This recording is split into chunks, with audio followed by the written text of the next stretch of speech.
वो तो खाली झूठे बोलते हैं। एक बात का झूठ बोलते हैं। सुनिए, एक बात सुनिए, मंत्री बन गए वो। हाँ झूठ बोलते हैं। यही चुनाव उपचुनाव में क्या हुआ था हाँ। आप देखे, गरीबों का अगर बच्चा इंटर और बीए कर करके आज पकौड़ा बेचने के लिए मजबूर है, आज ठोकर खाने के लिए मजबूर, सरकार में 60 रुपया इसी सरकार में जो है आज जो है 150 रुपया दान, आज इसी सरकार में सारे व्यवस्थाएं, महंगाई चरम सीमा है। एक देश के अंदर कितने कितने करोड़ों रुपया मुद्रा में रखा गया है, जो सोना और नमक के तेल और नमक की जो कंपनी बताएंगे कौन रखा है। तो पार्टी आपने क्यों चेंज कर लिया? पार्टी इसलिए चेंज किया गया कि भाई हमें सम्मान नहीं मिला, अधिकार नहीं मिलता था, कहीं मंच पर चढ़ने का अधिकार नहीं मिलता था, कहीं जनता के अंदर बोलने का अधिकार नहीं मिलता था, कहीं जनता के अंदर अपनी बातों रखने का अधिकार नहीं मिलता था। वो तो कहते थे कि हमारी पार्टी से वो लोगों को मैंने अलग कर दिया जो लोग 3-5 करते थे, जो अंदर की बातों को बाहर फेंकते थे। मैंने आज भी घर का बेदी लंका जो उठाता था, आज भी सुनिए, आज भी मैं सच्चाई के ही रास्ते बोलता चला जा रहा हूं। और मेरी सोशल मीडिया कम से कम बहुत सैकड़ों सोशल मीडिया पर हमने चैनल पर गया हूँ, हमेशा सच्चाई और ईमानदारी की बात किया हूँ, और रोजी और रोजगार का बात किया हूँ, और शिक्षा और व्यवसाय की बात इस सरकार में ये बताइए, इस सरकार में महंगाई और आप बेरोजगारी की बात कर रहे हैं और घर घर मोदी जी राशन बांट रहे हैं, आपको अच्छा नहीं लग रहा है? यही मोदी सरकार में 28,010 ग्राम सोने का दाम था, इसी मोदी सरकार में आज 74,000 10 ग्राम सोने का दाम हो चुका हुआ है।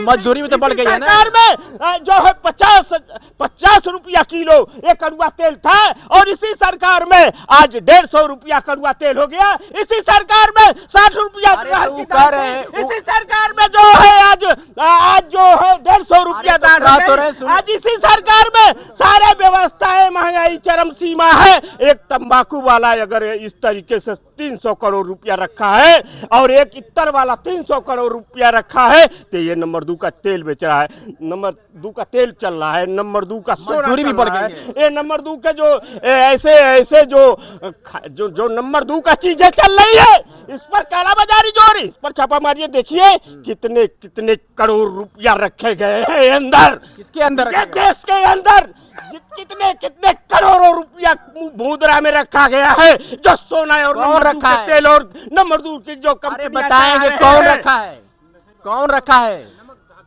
आप देखिए, जब एक तंबाकू बेचने वाले के पास, एक इत्तर बेचने वाले के पास जब 300 करोड़ रुपया निकल रहा है, तो ये नंबर 2 के सोना बेचने वाले, नंबर 2 के तेल बेचने वाले, इनके पास कितने करोड़ करोड़ रुपया हो गए।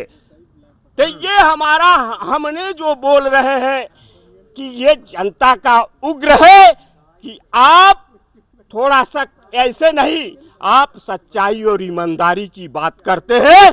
महंगाई और बेरोजगारी और गरीबों की रोटियां छीनी जा रही है।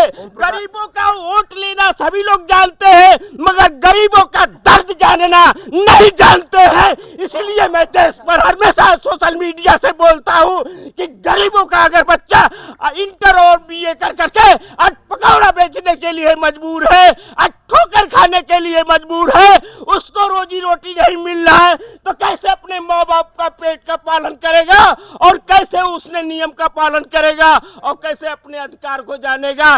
इसलिए मैं जय हिंद जय भारत। सुनिए अभी और सुनिए, अभी कहाँ भाग रहे हैं? अभी तो हमारा सवाल सुनवे नहीं किए। ओम प्रकाश राजभर तो यही कह रहे हैं कि भारतीय जनता पार्टी की सरकार में सभी गुंडा माफियाओं का खात्मा हो रहा है, इसलिए उनके साथ में आया हूँ, और ऐसे ही गुंडे माफियाओं को खत्म किया जाएगा। भाई वो उनके विचार में जो ही कुछ आता है वही बोल देते हैं, उनके सिद्धांत में, उनके आचरण में जो भी कुछ आता है बोल देते हैं। मैं कभी खिलाफत नहीं किया, क्यों नहीं, करने की बात नहीं है उनकी। हम करें, मेरा अगर कोई परिवार गलत करेगा तो गलत का इल्जाम भोगेगा। अच्छी इंसान है वो। मेरे दिमाग से तो जब सम्मान नहीं मिला तभी तो हम दूर हट गए। जब सम्मान नहीं मिलेगा, मर्यादा नहीं देंगे आप, वो कहते हैं कि टीम को फोड़ने का काम नहीं करेंगे। आपने किसी दुख सुख में भागीदारी नहीं लेंगे। कह रहे थे कि दाल गल नहीं रही थी इसलिए लोग भाग गए। दाल नहीं गल रही थी, हम कोई लुटेरा नहीं है, हमें पैसा नहीं चाहिए, न हमें धन दौलत चाहिए, न माल खजाना चाहिए। हमें जो है देश के लिए हमेशा, देश की आजादी के लिए, देश के लिए आज भी तत्पर लोग जाग रहे हैं। राजभर पूरा देश समाज, बचाओ। पूरा समाज, राजभर समाज उनके साथ है, ऐसा कह रहे हैं। हाँ, हो सकता है, वो तो खाली झूठे बोलते हैं। एक बात ऊपर का झूठ बोलते हैं। सुनिए, एक बात सुनिए, मंत्री बन गए वो। हाँ, झूठ बोलते हैं। यही चुनाव उपचुनाव में क्या हुआ था, अब देखे, झूठ साबित हो गया है। उपचुनाव में आप लोगों ने हम लोगों से क्वेश्चन कर रहे हैं। 14 में हम ही लोग सरकार बनाने का काम किया था, भाजपा की सरकार बनाने में हम ही लोगों की भूमिका थी। हम लोग सोशल मीडिया पर एकदम हमेशा रहते थे। अब क्यों नहीं है? और भाजपा के लोग आज जनता के साथ झूठ बोलने का तरीका सिखा रहे हैं। एक अगर सही है तो हजारों झूठ बोल रहे हैं, और झूठ बोलने से देश और समाज नहीं चलता है। कौन नेता सही चलता है तो ईमानदारी और सच्चाई से चलता है, जो आज हम लोग फिर उग्र में हो गए हैं कि मोदी जी बागडोर को संभाल लो, नहीं तो आने वाले भविष्य में आपके हाथ से बागडोर छूट रही है। ये देख लीजिए। जय हिंद, जय भारत।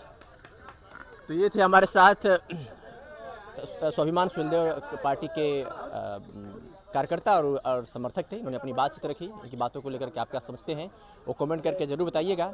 ये घोसी लोकसभा क्षेत्र है और हमारी चुनावी यात्रा इस वक्त घोसी लोकसभा क्षेत्र के रेलवे स्टेशन के पास थी। हमने इनसे बातचीत करने की कोशिश की, थोड़ा सा समझने का प्रयास किया। हालांकि अभी हम पूरी तरीके से इनसे सवाल नहीं कर पाए थे, लेकिन वो यहाँ से चले गए। इनकी बातों में तमाम तरीके के भारतीय जनता पार्टी के खिलाफ जो अल्फाज निकल रहे थे, उसको लेकर के आप क्या कहेंगे, कमेंट करके जरूर बताइएगा। बहुत बहुत शुक्रिया।